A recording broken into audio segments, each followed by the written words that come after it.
Hey everyone, thanks for your patience. Welcome to our last panel. I'm joined by Sunil Singhvi, who's the head of partnerships at Courtyard. Sunil, tell us a bit about yourself. You've got fans in the crowd as well. Fans in the room. Hello. My name just got introduced. So I'm Sunil Singhvi. I'm the head of partnerships at Courtyard.io. And I have trod the Web3 path for a number of years. So if I go all the way back a million years, I worked as a producer at the BBC. Then I was at a talent agency for a long period of time. And then I spent a decade at the big social networks of Twitter and Instagram, which was incredible. Like an unbelievable opportunity. I was at a pre-IPO Twitter. I was at an Instagram that had completely plateaued, that was at 500 million users and just couldn't get past it.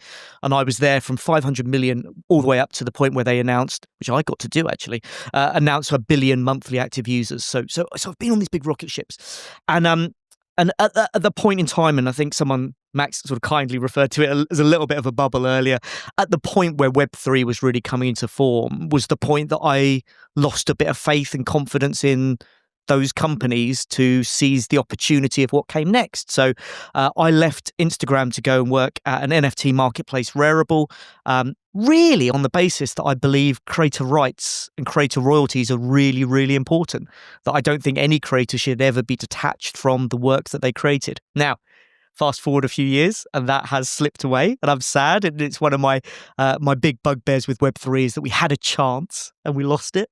But I spent a period of time at Rarible as an NFT marketplace, and then I left to work for IMG as part of the 7 Digital team, where I did a stint as a sort of consultant, helping some of the best leagues and teams around the world think about how Web3 could work for them. Before taking a role at Trilotech, which is the basically the in-house marketing adoption team for Tezos, where I got to work with Max and Dan for McLaren. I got to help the Manchester United team launch, I think, some of the best stuff that's happened in sports and Web3. Before, more recently, in the last 6 months, moving to Courtyard.io. And that is the journey. That's a long journey. Before we get into the Courtyard side of things... And I'm only 21, which is amazing. You look old for that. That wasn't what I was fishing for. You've been at the other side of the table from the rights holders, and I'd love for you to just give us a quick whirlwind overview of your experience on that side, both Rarible and when you were at Tezos as well. Yeah. So I think that the Rarible experience, and Rarible was, a relatively small marketplace that at one point rivaled OpenSea and then sort of fell by the wayside. God bless them. The challenge for an organization like that was just getting the headspace from the rights holders. So we were coming in, and I thought your question earlier about like what makes a good pitch is really important. Is we were pitching to rights holders. We can do this. We can do this. We can do this. And the answer always was, well, how much are you going to pay us to do it? And that killed every conversation because we were a small business. And our view as a small business was, well, we're providing you an opportunity to market yourself. We're providing you an opportunity to make revenue where we take 2.5% and you take all the rest. But you want us to pay you for that opportunity. So you think it's weird to pay someone to do services for them? Yeah, I think it is. And then obviously I went to Trilotech, and Trilotech had made a really bold decision that they were going to go all in on sports, and they'd spent a bunch of money with Red Bull, a bunch of money with a US OTT sports business called Flow Sports. So we were the face of midget car racing for a while. It's worth YouTubing that. But also McLaren and Manchester United. Maybe not. Yeah, no. It's the cars are small, not the people. The bit that was really hard is that I came in and no one had really thought through what a 4-year cycle had looked like. So we were, and probably some of the people in the room will be frowning at me for saying this, but really I inherited projects that had not been fully thought out to the tune of multi-millions of dollars. So the ROI questions that came up earlier of like, Sunil, can you prove the ROI on this? Nope, I can't. There's absolutely no way I can show you the ROI on millions and millions of dollars. And the conversations became very, very difficult. And when, as an organization, when we started making that switch of, we're going from being a brand that will sponsor you to a partner who will provide a service for you. It became incredibly, incredibly difficult. Like those conversations were, going back to our first panel of the day, those conversations were like people in the sports industry, and respect to everyone in the room, but people looked at me like I'd gone mad. Where I was like, but can you find me any other example of anywhere in the world where people would pay you to provide a service that you make 100% of the money on? Like, I'm not even asking you for money, but you're asking me to pay you to be the sponsor. And by the way, you can't show me any attribution. You can't show me that there's going to be any uplift, but you want multi-millions of dollars. And that pitch just became very, very difficult to stomach for both sides, right? It became embarrassing for rights holders to be like, oh, we value our brand new Challenger Sport at $5 million. We haven't launched yet in the UK. What? $5 million for drone racing? Real example. So I think it just became incredibly hard. And I think Web3 and blockchain companies got into a really bad space where we were the cash machine for a period of time. And that blurred whether we were useful or not. And, Max, very diplomatic, very well media trained, he sort of answered in that last question, you've moved from one organization to another. And it's really partly because Web3 has not been able to prove to an organization that is commercially minded, can we deliver 2 million from Web3 audiences, or 5 million or 10 million, whatever number you want? Can we deliver millions of dollars from Web3 audiences without the Web3 partner writing a massive check? And that, my friends, is still yet to be proven. That is still the challenge. Go prove it, folks. Yeah. Like, can you do it? And like, I think about that number, and we'll call it 5 million. If your organization needs 5 million right now, you're probably going to ask a wallet provider, a chain, a foundation. You're going to ask them for 5 million, and anything you make on top of it is great. Until we get to a point where there is 5 million that is coming from the audience via the Web3 channels, until that happens, I think it will always be a battle for the likes of Mark and Max to get the airspace inside the building. Because really what the top level organization needs to know is, where's my money coming from? And actually, if it comes from Tezos, that's great.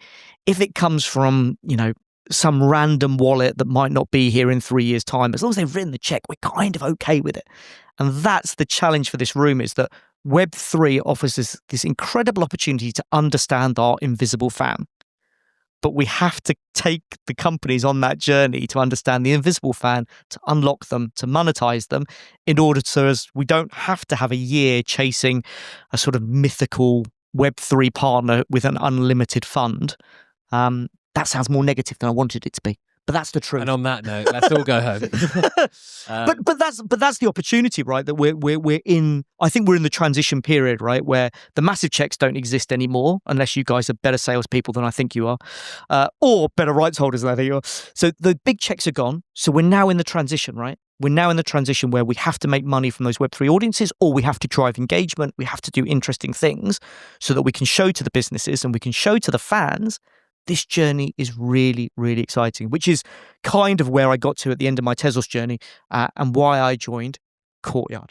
Which you're going to explain to everyone here, because I think American audiences are much more familiar with Courtyard, and we've written a lot about them, and I think they're one of the biggest success stories in the kind of cross section between blockchain and culture, and they built an astounding business. So when you take it away and explain. We'll do a quick show of hands.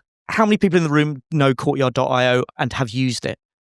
Okay, that's How many people know about it if you hadn't read it on my newsletter? God, we're both doing a plug here. This side of the room's better. I'm just going to talk to this side of the room.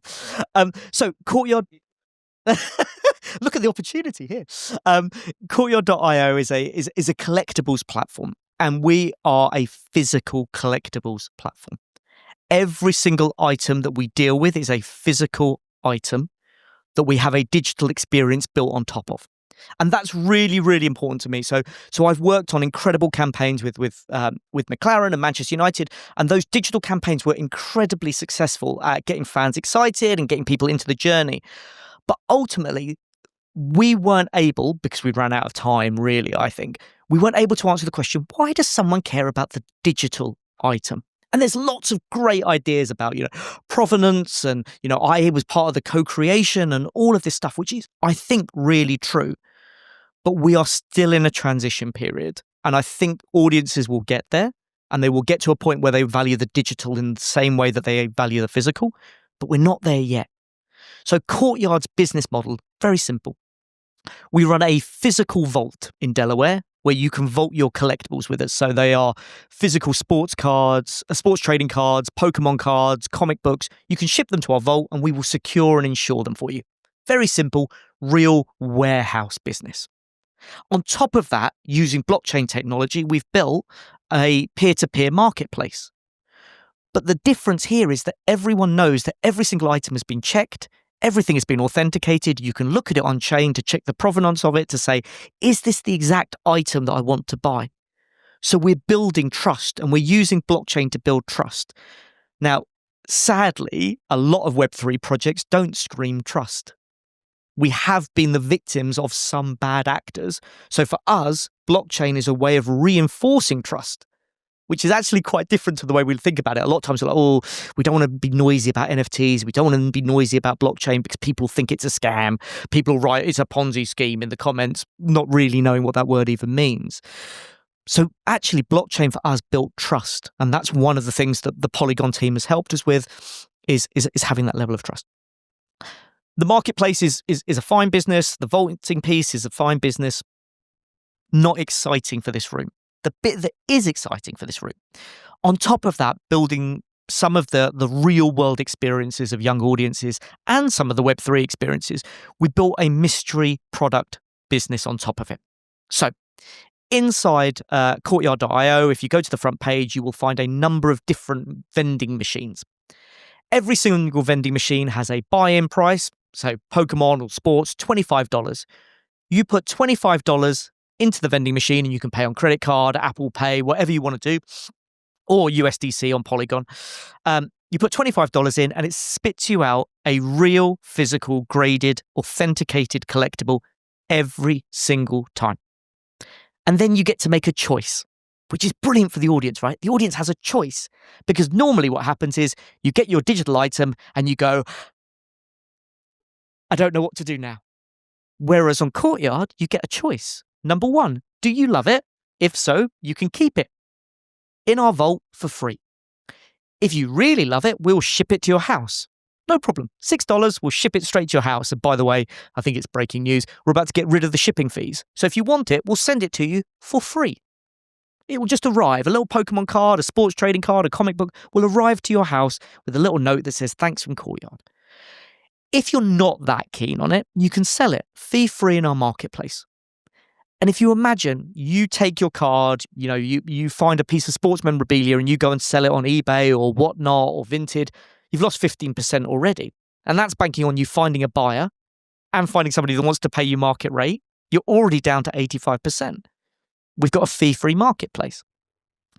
The bit that I think blew up Courtyard as a business is that we brought in a now industry standard 90% buyback offer instantly. So you put $50 into the machine, your card comes out and it can have any value from $25 up to $1,600 on a $50 spend. If you get a $500 card, we are offering you $450 instantly. And you've got 7 days to decide. So you're not under a time pressure. If you don't love that card, $450 that goes straight into your account, which at any point you can cash out. It's not in currency. It's not weird coins or diamonds or anything that the audience goes, I don't know what this is. You can cash out. And obviously you have to do KYC and you have to be checked and all those things, which is appropriate. But you can cash out at any point. So we started with Pokemon. We added sports. Sports took a little bit of a lead. Pokemon, which I'm sure most of you will know, has exploded as a cultural force.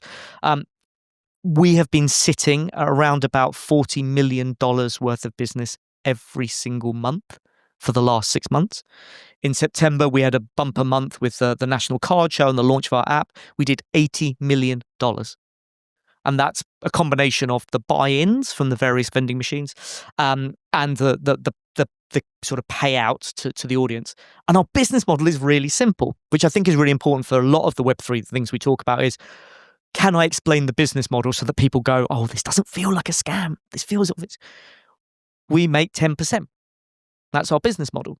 We buy at 90%, we sell at 100%, and somebody pulls an item on Courtyard every 12 seconds on average. So the key to business is if you can buy £10 for 9, you're going to make loads of money. A couple of other things that I wanted to add. I think you've explained it unbelievably well, but if you just think about the process of buying a piece of memorabilia in any market, you have a load of friction points, right? So you have a maker taker fee, you have the trust elements, you have to trust a third party, you have to hope that it gets to you on time and not stolen unscathed, and then you have to hope that when you open the box or the whatever it may be that you've bought, that it's the real thing that you bought and it's not fake or it's not been misadvertised, right? You lose a lot of that process with a system like this, and basically only because of blockchain. Yeah, and I think that vaulting part is fascinating for international audiences, right? You know, when we talk about the invisible fan, part of the reason that fan is invisible is because our teams focus on domestic markets. Naturally, you know, the whole team is based in the UK, the whole team is based in the US, you focus on the domestic market. If you're a fan in Singapore who loves Pokemon, and actually you go, well, I'm not going to ship individual cards because it would cost me $62 every time I send a card. Actually, I can vault them at Courtyard for free. I can use the vending machine anytime I want, day and night. And when the time is right, I'll ship 5 of them back to me for $60. And that's cool because it's trustworthy. And the blockchain element of it means at any point I can just see, right, it's there. I know what it is. I know the provenance of it. I'm going to go and get it when I want it. And the thing is, on top of that, if you think about these things as assets, right? It's quite weird to have an asset that can only be traded a certain amount of times in a given time period because you physically need it to go from A to B, right? And these things are becoming, you know, cultural assets that people place a lot of value on.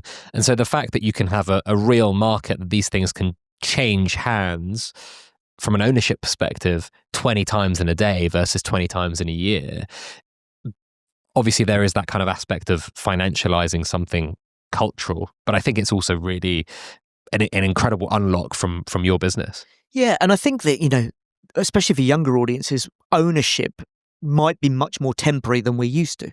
You know, there might be a case of, you know, growing up, you know, I think, oh gosh, I'm going to buy a Thierry Henry shirt and I'm going to hold on to it forever. There might be a more faddish, faster moving audience that say, actually, I don't want all of this stuff in my house all the time. And, you know, one of the things that we get from customers, which I think is really fun, is actually the vault stops somebody being grumpy in the house that they're getting 50 packages a month of Pokemon cards. They can sort of slightly mask the fact that they're trading as much. But fans want to play quickly. You know, I met with some of our biggest users recently, and I asked them, you know, what's the thing that we could do to improve our business for you? And the question the response they had was speed. I want to be able to use this product faster and faster and faster.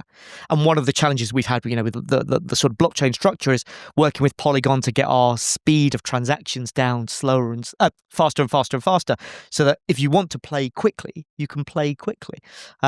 So I think that notion of what is ownership, and ownership being a much more temporary thing than a permanence, I think is really interesting for young audiences. And then in terms of how, because I think I get a lot of people being like, can you introduce me to Courtyard? And I'm like, for what? Because typically they think big new hot brand doing well is going to, as you said, cut us a check. Nope. But you obviously have this interesting piece where you have really big distribution. You could do something with an IP or someone that has an audience that could increase your distribution. But the current IP is actually not that valuable to you because you're just buying assets from the market. I think Courtyard are the biggest buyers of Pokemon and sports cards on the planet on a weekly basis. So when you're speaking to brands, what are you optimizing for? Yeah, and we are really early at the start of that journey, right? So I'm the first person to have the title head of partnerships at Courtyard. We've been in the role a couple of months. We've spoken to a number of different rights holders and IP holders, and all of them have said, "Would you like to put your logo on our sleeve?" No, because nobody knows what it is. Like when we asked this group of people, who are a very educated group of people, not many of you knew who we were. So me putting And the not logo many on before sporting crypto either. and not a lot of people are going to come just because it says Courtyard.io. A lot of them are probably going to try and use their Marriott Bonvoy points with us, thinking that we are a hotel chain. And that's my big fear, actually, that we drive Courtyard's hotel business by sponsoring the Philadelphia Eagles, which is a bad ROI for us. So for me, the bit that I am very, very excited, and I will talk to anyone about this, we haven't got a co-owned vending machine pack experience. We haven't got one. At the moment, we own absolutely everything. So we own the Pokemon machine, we own the sports machine, the basketball, the comic machine. We own all the inventory. We bought all the inventory ourselves. We run all the technology. And we would love to work with very, very smart people to say, what would it look like if we owned it together? So if we took one of you guys as IP owners or rights holders and we said, what's the dream inventory? Like, what is the, small trading card or the small item that we could build, all the way up to the once in a lifetime experience? How would we create a fair market value offering on it so the audience knows? And then how would we say to them, oh, we've got a capsule collection with this incredible sports brand. Let's launch it in here. Let's give the fans a chance to, every single time they spend $25, they know they're going to get something from their favorite brand that is, exactly to your point, that is trustworthy, authentic, that's a fun experience to play. And by the way, if you don't love it, is redeemable instantly. So for me, the conversations for Courtyard that we want to have are, who is a bright thinking rights holder who's willing to break the rules, who wants to understand the invisible fan and says, actually, Sunil, I can help you fill a vending machine. I can help you with the 5,000 items, and we can work together about how the money, flows back into your organization. But how do we surprise and delight our audience on an ongoing basis? How do we build a mystery pack product for a football team or a F1 team or a tennis organization where we go, actually, anytime, day or night, the audience can come and play. They can come and experience something. They can talk about what they've won, what they've uncovered. And by the way, what your value is actually a personal thing layered on top of it, right? So the story I tell, I'm a limited basketball fan. I'm a basketball fan because I lived in San Francisco and the Golden State Warriors were incredible at the time I lived there. The first time I played the basketball machine on Courtyard, I got a Spike Lee trading card that I had never seen in my life. It's worth much less than the money I paid. I paid $50. It's worth about $27. I kept it because I loved it. I'd never seen it before. Could I have gone to eBay and bought it cheaper? Maybe. But I had it. And that to me is something that I don't think anyone in the sports world has ever really thought about. We're driving people to acquire something for the first time. Our new race jersey, our helmets, our new capsule collection with Cortez, whoever it is. We're driving people to acquire. The Courtyard experience is the other way. You discover it, you already own it. And now you're making a decision, do I want to sell it or do I want to keep it? That is completely different psychology to everything else that's out there. Your customer's first experience with this brand new product is ownership. That to me is such a wild opportunity of just changing the way that we feel about stuff. Oh, I've got this thing. Wow, that's fun. I've never seen it before. I've discovered it, which is really different to, here is the 87th legacy brand partnership that Arsenal are going to do this season. I can't afford any more. And you and I are buying all of them. I can't afford any more. But the difference between, actually, I've used, and I don't know if there's anyone from Arsenal in the room, but I've used an Arsenal-themed vending machine where actually everything I get is connected with the brand, where I go, oh, I'd actually never seen that. That's actually cool. I'm going to keep it. Definitely cuts through the noise. Has anyone got any questions? Firstly, congrats. Sounds like an amazing gig. And you're having a lot of fun with it. And I think in terms of what the kinds of things that you say you're open to, that the collector culture piece, the gamification of that, like the fact that you said that we've got fine businesses, but sticking the randomization on it on top was the really big blow up point and what you're looking for. feels very, very natural. I mean, there's a big parallel between what StockX did a few years ago and what Courtyard is doing now by backing the digital with the physical. They just had the warehouse business first, and they were like, why do we have to keep shipping these sneakers around? Let's just let people trade NFTs. And then Nike shut them down, right? But that feels like a very fruitful space, because that crossover between where there is already physical scarcity, like in that fashion world, in the collectible figures and all this kind of stuff. Why don't you think that's actually something that could move very, very quickly? Like, there's a very natural behavior which already exists for like dropping apparel, footwear, like accessories, capsules, looking for that inventory, like the F1 authentic stuff, which, you know, people would really, really covet. What could possibly be in the way of that model not taking off? Because a gamified experience on the front of something which is already there is a very, very natural fit. So what do you anticipate to be the barrier? So we started with Pokemon, we added sports, we added comics in June. We will probably add other categories coming this year. And Nico, the co-founder, mentioned on Sporting Crypto, coins are very much in our thinking. And there are other categories that we will probably expand into pretty quickly. The limits to where we can go are based on a couple of things. One, we're a startup, so we have to really prioritize things that are going to grow our business. And growing our business right now for us is less about revenue, because we do okay. We're a profitable business at this point in our career, which is kind of wild because we're very new. And we're really, really focused on how do we bring more users into the experience, because more users into the experience is going to help everyone that comes afterwards. The biggest barrier for this room is people thinking that we're going to write them a massive check. That's the blocker. Because if we want to have a conversation about working with any sports organization in the world and what we can do together, the biggest barrier is not on the Courtyard side. It's on the rights holder saying, yes, but we have now invented a category, which is the official mystery pack brand sponsor client, and it's a 4-year deal. And by the way, you get 2 tickets to a game in Moldova. Like, that's the blocker. The blocker is if you think we are a business that will pay you millions of dollars to put our brand with no attribution and no data behind it, we're not. If you are a business that says, actually, we could build something that's ultimately very, very cool for our audience and drives revenue from day one, then we are open for business.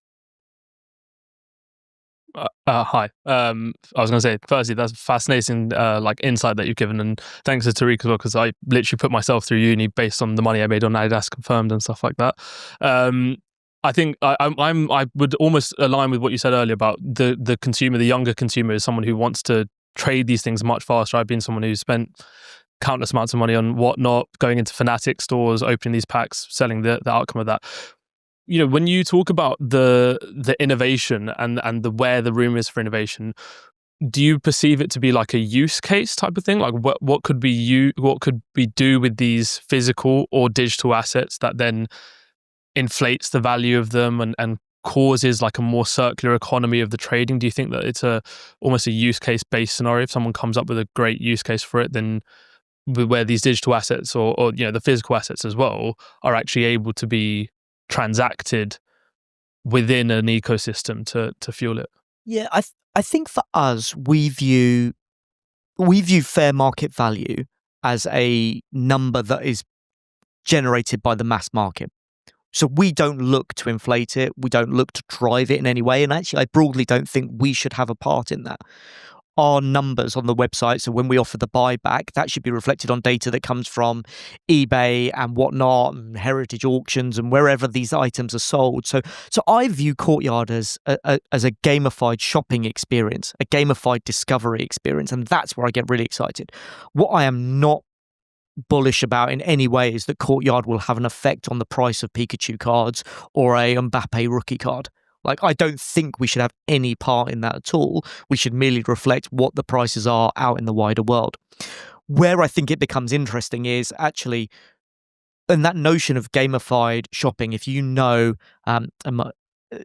example that we often use for sort of super mainstream of where this could go in the future is if you don't know anything about a particular category, say, for example, 5 years down the line, we've got wine on Courtyard. You go, I don't know anything about wine, but I'd love to buy my first piece. For you to go and buy a crate of wine takes a ton of research. It takes you knowing who's a scammer, who's not a scammer. It's trying to understand fair market value. But if we can build trust with the audience that we've done that homework for you, and you can buy a crate from us and we've authenticated it, we've checked the fair market value, we can give you a redemption and liquidity if you don't like what you get, I think we can build people's opportunities to learn and discover about categories and niches and things that they wouldn't get into. So for me, the first basketball card I bought was on Courtyard. The first Pokemon card I bought was physically at a show, and I got burnt on it. I overpaid. And when I got it back, I was like, guys, look, I got this Charizard. And they're like, how much did you pay? And I was like, $600. They're like, it's worth $300. And I was like, shit. I could have just bought this on Courtyard and I would have understood it. And I think that's where we want to get to. Being a trustworthy, and that's where the blockchain part of it comes into, trustworthy, authentic place where you're dealt with fairly, that gives you a chance to discover and a chance to get yourself out of it if you don't get what you're after, which I think is really, really important. So we shouldn't affect the market. We should just reflect what's happening in the market. Pokemon is an unbelievable force right now. Will it be an unbelievable force forever? Don't know. But we are open to expansion. So sports, comics, coins next, and maybe a rights holder in this room will be part of growing that business. Hi, Sunil. I'm Jeffrey from the Ideate Gaming Accelerator. Thank you for coming today. Really enjoyed what you've had to say. My question is around the packs you're selling and the fact that, you are paying for the pack. You're not certain what is going to be inside of it, and then you receive something of value on the other side. A parable would be made to it being a slot machine. And are you concerned at all about being perceived as offering gambling products? Yeah, so I think that is a good conversation. So on the Courtyard website and inside our app, we display the odds at all times. So we show you exactly what the chances are and the probabilities are for getting a higher card and a small card. Because of a bunch of subtleties in different regions, we are not gambling perceived. Regulation may change over time. We may have to revisit those conversations as time goes on. But right now, the job that we have is just fairness and transparency with the industry and with the consumers. So any consumer that comes, number one, we ask that you're over 18. Number two, we display the odds visibly for you to say, this is what you get. The thing that I think is fascinating about the Courtyard model is, and I mentioned it earlier, is if you play the $50 machine or the $25 machine, we make no money on the pack price, which is really different to the slot machine.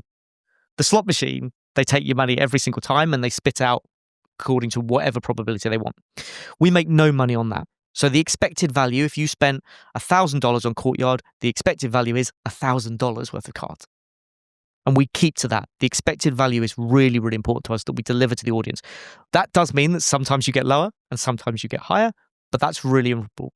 Where we make our money is that 10%. And that helps to keep us as far away from gambling as we can internally. So we think about what is the right thing to offer the audience to drive really great opportunities for them to get items and to generate the buyback for them as well. So it is a question that we will keep thinking about. It is a question that will keep coming up. And it's one that we have to be very cognizant of, is how do we drive the right behaviors? I worked for a long time at Instagram where they were fixated about time spent on the platform, and it led them to make really, really bad decisions. Like decisions that ultimately hurt a generation of young people because they just trained the algorithm to get you to spend all your time on it. For us, having a product that is focused on joy and discovery and liquidity is the really, really important bit to stop us getting into a position where you start making business decisions of like, how do we get people to spend more money? How do we get people to spend more money? It's very much about how do we position ourselves as a discovery platform, because that will drive more usage than just milking the same audience over and over again. Any final questions? All right, all the way at the other side. Here we go. Pet's made this room sound like it's much bigger than it is. Last one. He's walked 15 steps. Hi, I'm Breege. I was just wondering, how did you attract your early users that maybe weren't crypto users, or did you ever go and do a big marketing campaign, or like how was that? So our early users were crypto users, very much. Like Courtyard has existed in a number of different phases before it got to this phase. So there was a set of crypto users. Like I said, when we launched, Pokemon was the first thing, then sports. Sports was bigger than Pokemon. And actually the Pokemon business blew up really because of social and virality of us posting clips of people opening packs and feeling the absolute joy and losing their minds over the cards they'd got and the opportunity. So it was very much a viral piece. At the National Card Show, which is the biggest sports card show in the US, in Chicago this year, and at New York Comic Con 2 weeks ago, we did what I can only describe as one of the best things I've ever done in the workplace. So we did the vending machine live. So we had a really big comical red button that you got to queue. You come up to the front, you hit the button on it's a massive screen, bigger than this screen, that shows you what you've won. And then we physically put it in people's hands. Very, very expensive, experiential. We gave away a free graded item every 30 seconds for 4 consecutive days. I was on the mic for 4 days. I personally fist bumped and handed a card to 1,800 people and my colleague another 1,800 people, but it was joyous. And that marketing helped drive a huge number of app downloads and has driven a bunch of, new first-time buyers and GMV from that. For us, demoing the product is vital. Absolutely vital. And I said to Pet before we started, it was crazy. We should have done it here. I should have pulled a pack live. But really, once you see it and you get your first one and you go, oh, that's fun, let me have another go. Like, it is a really, really fun experience. And I think a lot of Web3 experiences were built on, well, how do we get the mint to mint out really fast? Or how do we drive up 1 million downloads, and forgot to actually go, but is it fun? If you're a Pokemon collector or you're a sports card collector or coins, or hopefully, one of your fans, is it fun? And Max talked about this for the McLaren project. Is 23 of 23 fun? And it was fun because you sat and you pored over all the Easter eggs and all the little nuggets of information that only McLaren could have done for you. So it was fun. So for us, discoverability, fun, the joy of the experience are vital, because if we don't have those, it could be a very, very boring financial product. We have to just really make sure for the growth of the business and the marketing, is it fun? Can anyone get involved? What are the barriers to entry? How does blockchain make it transparent or authentic? How do we prevent some of the challenges for a collector? Is this a real item? Is it going to turn up damaged? Is it ever going to turn up? Like, all of those things. So how do we make it great for a collector? How do we make it fun for someone who's maybe not a full-blown collector but wants to have a go? And how do we keep doing the right things by the audience, which is helping them enjoy the hobby more? A nice note to leave it off. Thank you very much, Sunil. Round of applause.